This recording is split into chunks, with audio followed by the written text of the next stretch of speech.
Hello, BookTube. This is my June reading plan. I have a lot of books that I need to whittle down to a much more manageable reading plan. So I'm going to start with manga, which is usually the surest bet in these reading plans, and then go on to prose and poetry. So let's get started. So I'm going to start with the May new releases of the manga series that I actively follow. What I do every month is put in a pre order with Book People, the great bookstore in Austin, Texas, for the forthcoming volumes of manga that I actively follow and first volumes of manga that are just coming out for the forthcoming month. So my May new releases I put in the order at the beginning of April, and I won't be getting them until the probably sometime late in the first week of June. So sometime late next week is when I'm hoping I will get them. But if I don't get the email notification that they have shipped, I'll probably send an email to Book People on Monday to let them know, hey, when are you going to ship my books? But anyway, so the 6 volumes of manga that I have coming in from Book People are Kagurabachi, Volume 3 by Takeru Hokozano.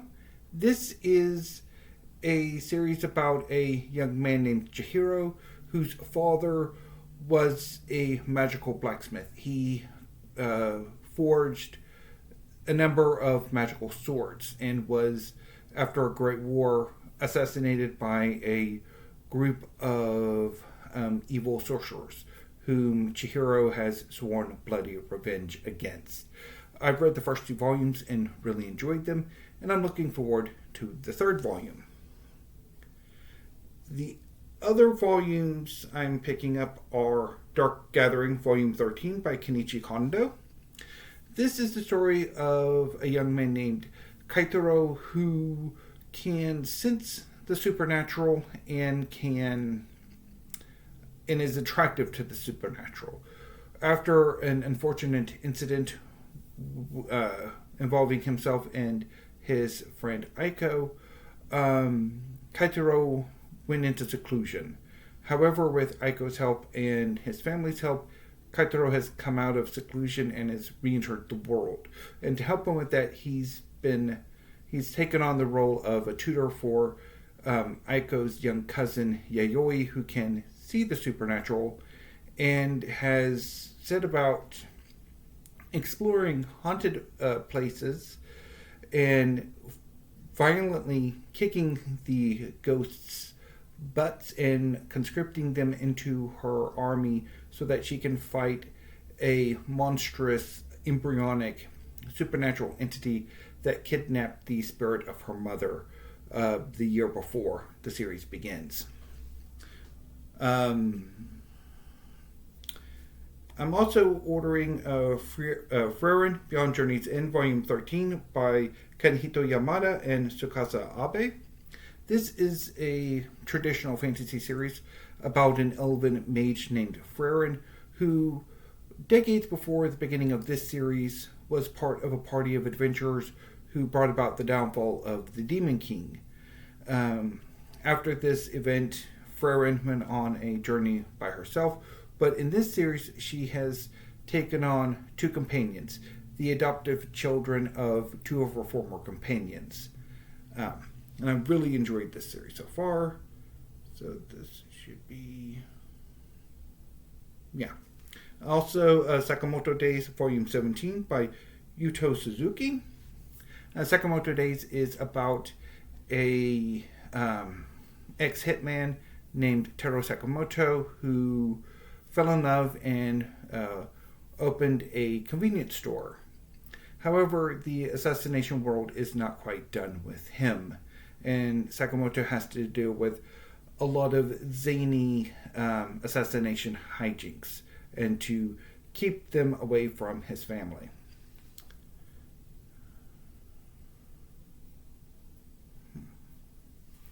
Jujutsu Kaisen Volume 26 by Gege Akutami.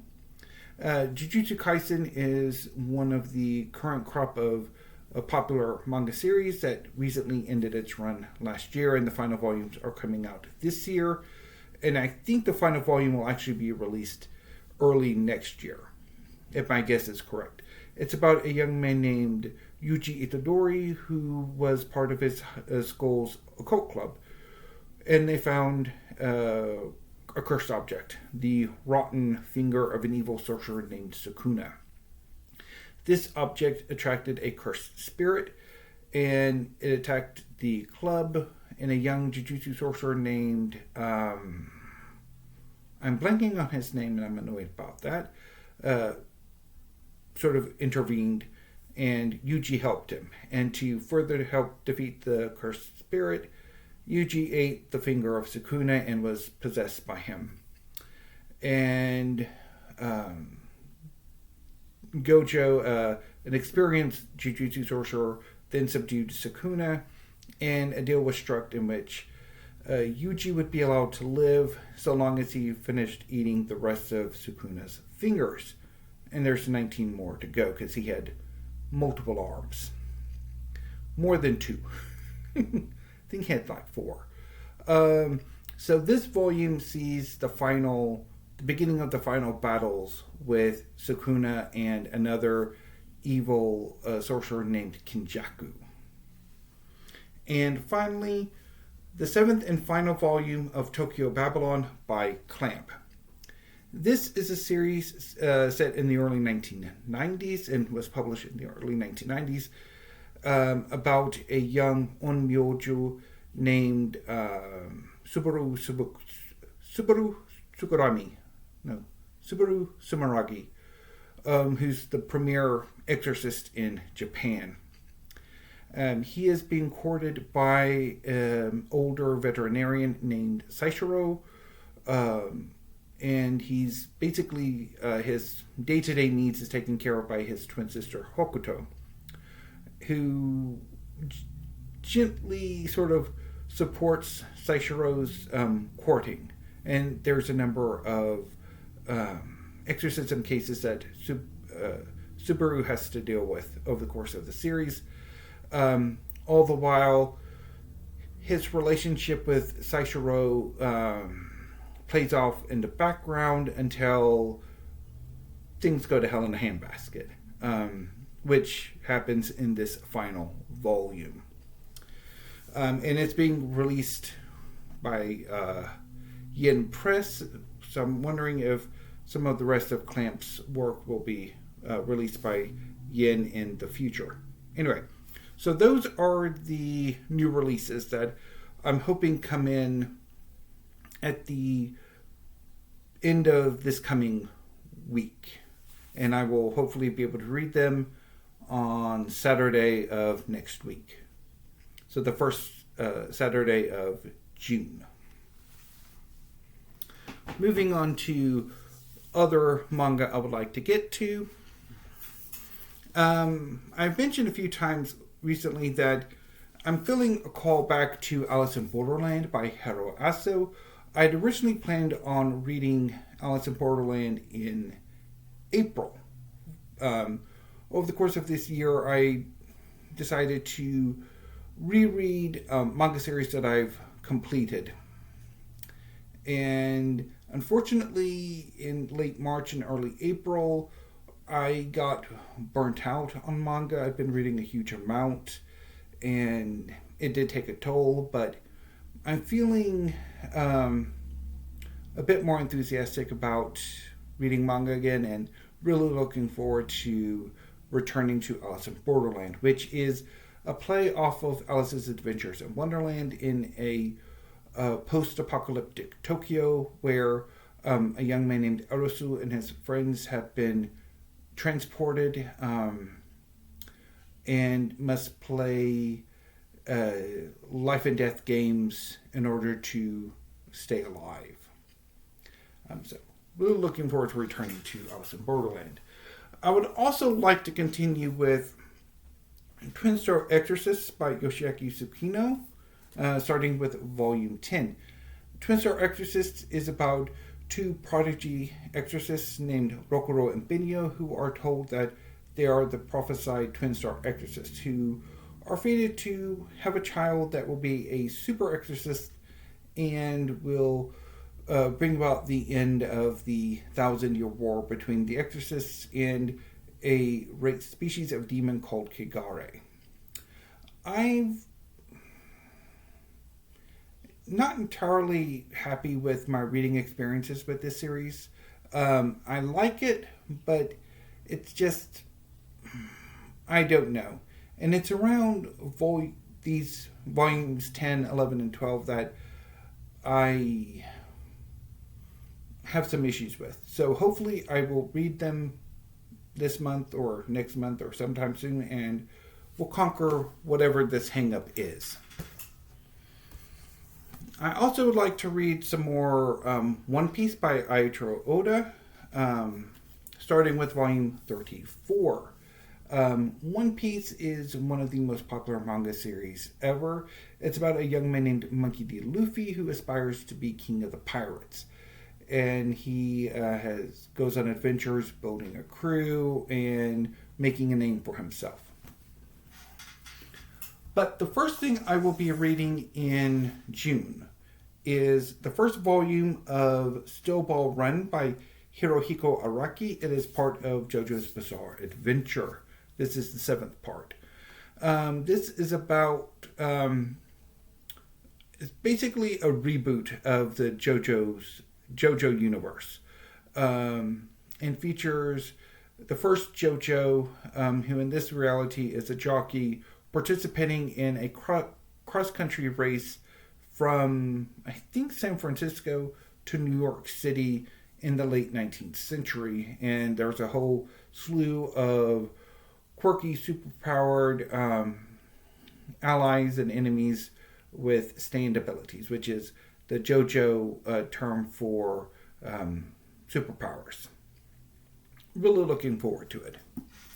Now, Steel Ball Run, since it at least begins in the American West, is a good bridge for June on the Range. June on the Range is one of the major BookTube events over the last few years, created by Michael K. Vaughan, and I have a tower of June on the Range books. Also, I'm hoping to get to, so before I begin with the physical books, I do want to mention the an ebook that I might be getting to if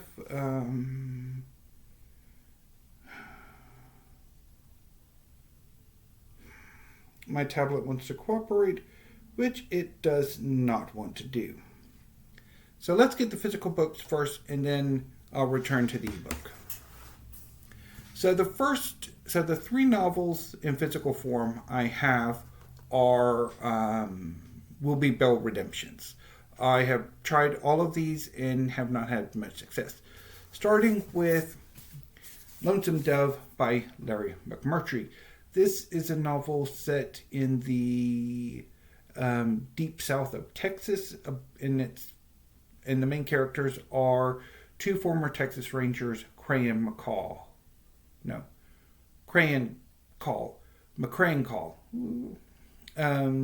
who basically have a small cattle ranch at the very southern tip of Texas, and who engage in cattle rustling in North Mexico. They decide to move their operation to Montana. So much of Lonesome Dove is a massive cross-country trek from deep south Texas to deep north Montana, with a few other characters and storylines thrown in.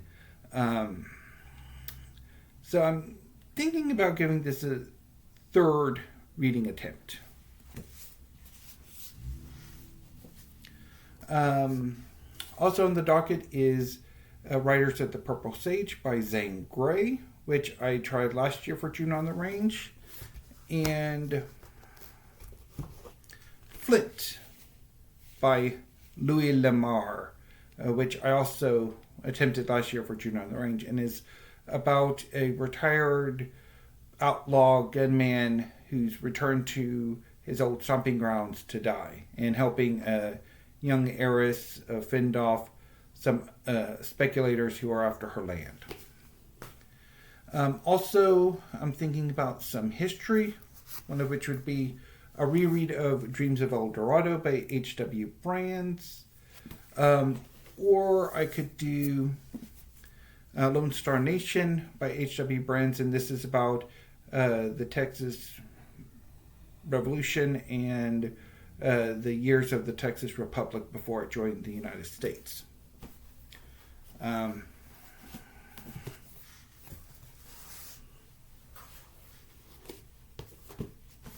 Let's get these guys back. So the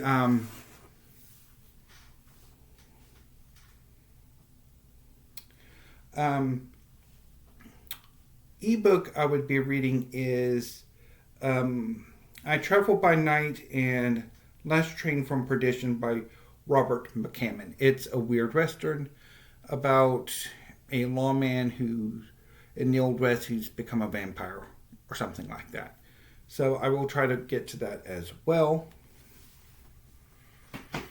Now, June is also Pride Month, and I do have some books that I would like to read for Pride Month. A lot of books. So there is Our Lady of the Flowers by Jean Genet. This edition is translated by Bernard Fritschman. And I've had this for a number of years, and I really need to get to it. Or would like to get to it. Also, I would like to Bell Redeem the Words That Remain by Steniel Gardel, translated by Bruna Dantes Lobato.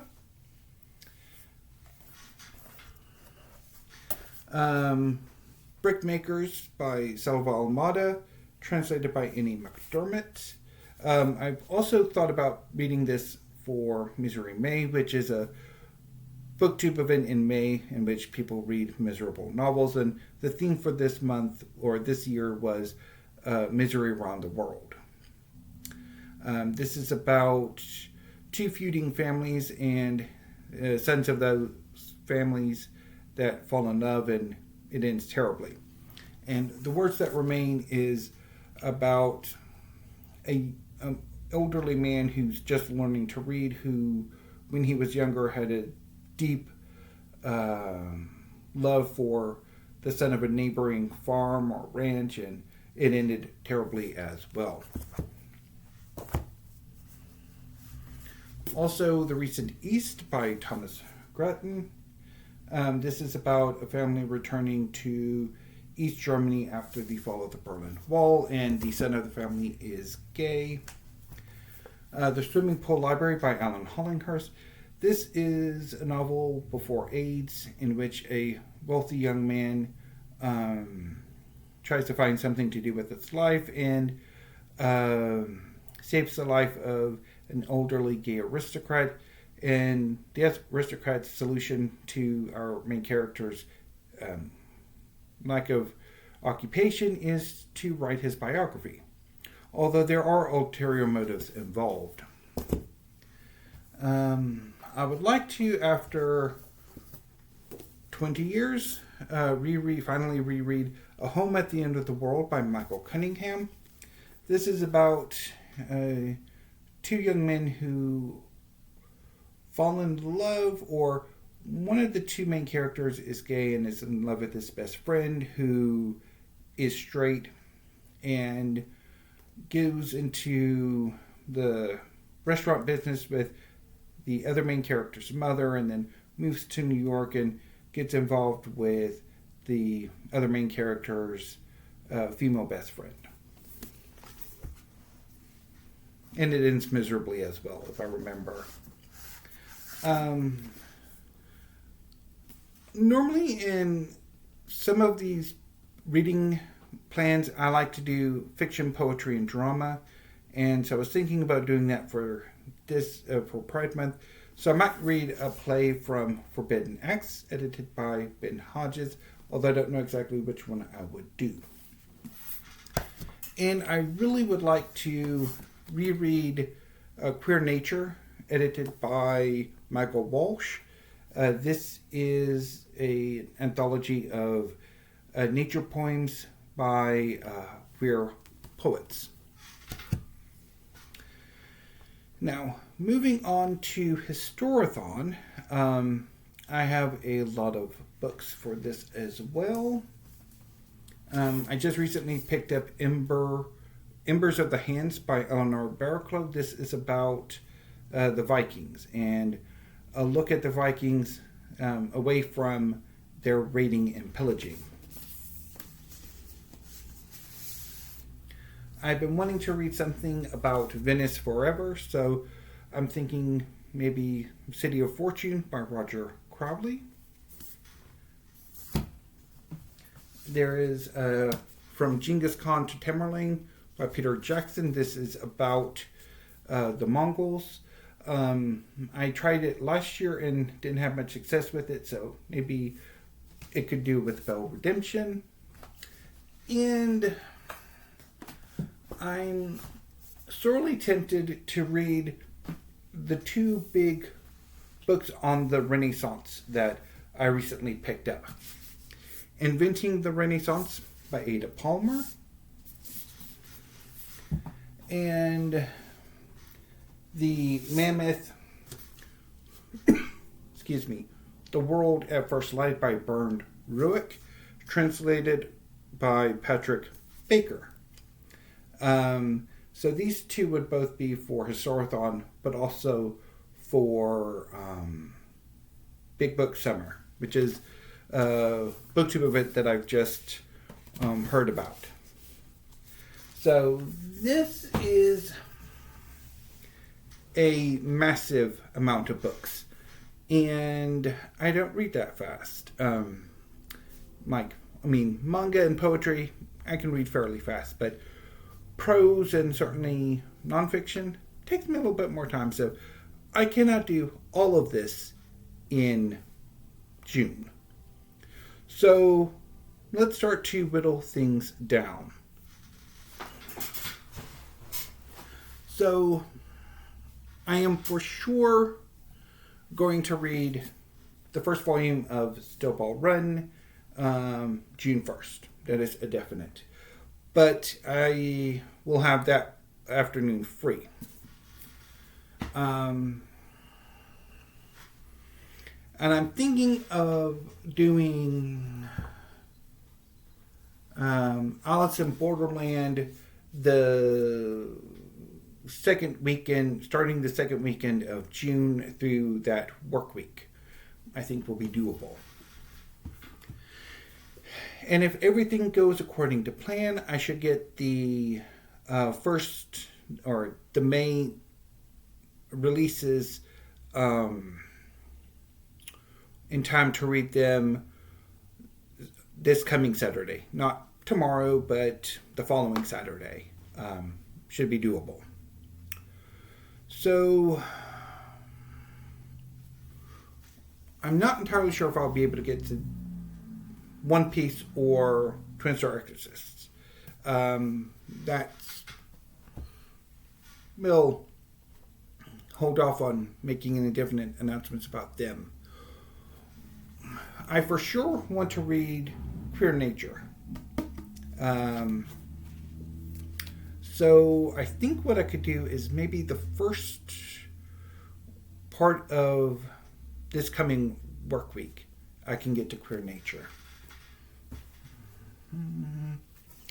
I think I could probably set Forbidden Acts aside because there is a book to another personal project of mine where I could read something from here if I want to. So let's set that aside. And the same would be true of A Home at the End of the World by Michael Cunningham. I could theoretically hold off on that. And maybe do a separate project for the Alan Hollinghurst, even though I've been doing that for like 3 years running and they failed every damn time. I have not read this, so this probably should be more on the docket for here. And I think since I don't have anything free today and tomorrow, because all of my reading for this week has already been done. Although I could, Brickmakers or Embers of the Hands. I'll either start today and read through the weekend, and then I'll report this later this afternoon with Weekly Reads which of these two I picked. And I think if either one's a bail, I'll probably do Twin Star Exorcists on Saturday. Or finish whichever one of these up on Saturday. So let's put these over with the work week, or the current reading week pile. Okay. Now,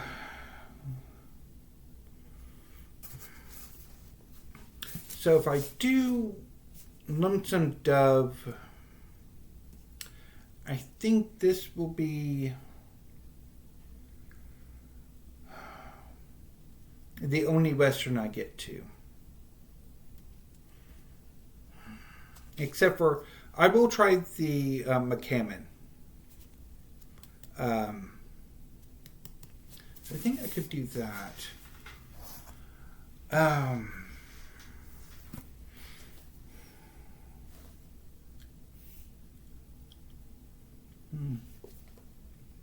So again, so for these two, Our Lady of the Flowers and The Words That Remain, I do have other events I could get to these.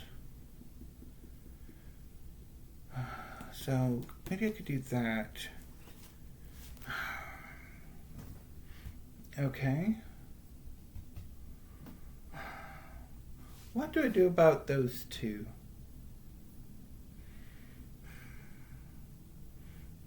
I think it would be stupid of me to try to read both of them in the same month.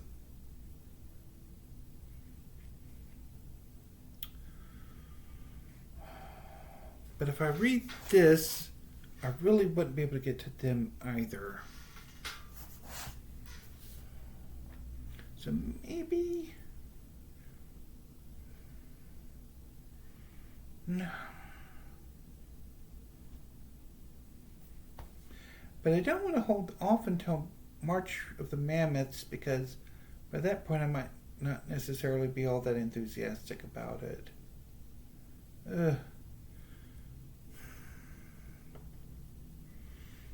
I don't know what I'm going to do.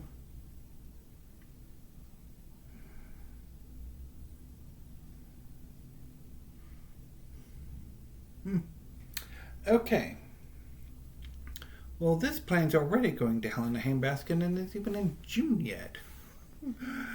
But it's what happens when I make these overly ambitious plans. Is I can't do it, so I have to whittle things down.